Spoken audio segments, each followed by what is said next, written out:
일본의 후쿠시마 원전 오염수 방류는 우리 국민 누구도 원치 않는 참으로 유감스러운 일이었습니다. 하지만 민주당의 몰염치한 선동 정치는 더 유감입니다. 이제 1년이 지나고 물이 빠진 후 실체가 드러났습니다. 민주당은 괴담으로 고통받고 손해를 입은 국민에게 사과하십시오.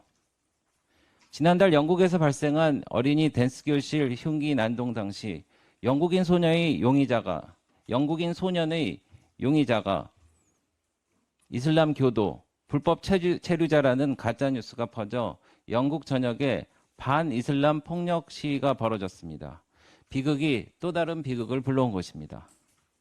극우 세력의 SNS를 통해 부추김으로 확산된 폭력 시위에서 한 달 전 선거에서 참패한 야당인 보수당 대표이자 전 총리는 어찌 보면 자신의 강력한 우군인 이들을 향해 우리 사회에 있어선 안 될 범죄적 행위라며 오히려 강력히 비판했습니다.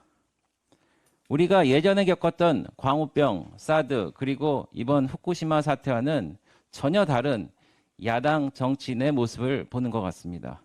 우리 정부는 지난해 6월 15일 1일 브리핑을 시작한 이래 어제까지 244차례에 걸쳐 오염수 방류 대응 현황을 국민께 소상히 설명해 드렸습니다. 우리 정부는 지금까지 총 49,633건의 방사능 검사를 완료했고 우리 해역, 수산물, 선박 평형수 등 검사에서 방사능 안전 기준을 벗어난 사례는 단 한 건도 없었습니다. 우리 국민들께서는 모두 기억할 것입니다.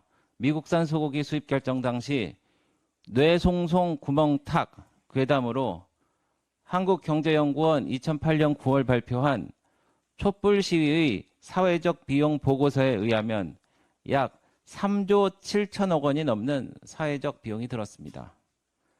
거짓말로 종결된 사드 괴담 당시 전자파에 튀겨질 것 같다며 형형색색의 파마머리 가발을 쓰고 노래를 불렀던 당사자는 다름 아닌 민주당 국회의원들이었습니다. 오염수 관련 민주당에서 유포한 정체불명의 괴담들을 막기 위해 우리 정부에서 투입한 혈세만 약 1조 5천억 원이 넘었습니다. 매출 감소 걱정으로 밤잠을 설쳤던 종사자분들과 거짓 선동으로 먹거리 안전에 불안에 떨었던 국민들, 여기에 더해진 우리 공직자들과 어민들 피땀은 이루 말할 수 없을 것입니다. 지난해 민주당은 후쿠시마 오염수 피해를 막겠다면서 당시 후쿠시마 4법을 정기회 때 반드시 통과시키겠다고 공언했지만 결국 모두 임기 만료로 폐기됐습니다.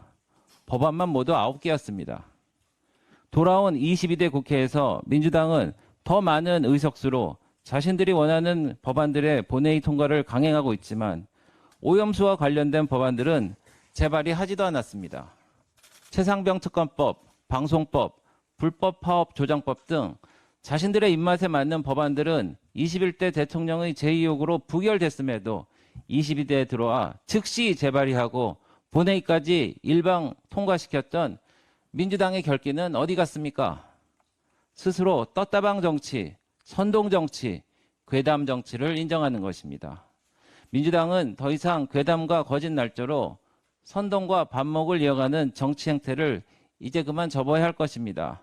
아울러 민생을 위한 국정 운영에 협조해 주길 간곡하게 촉구합니다.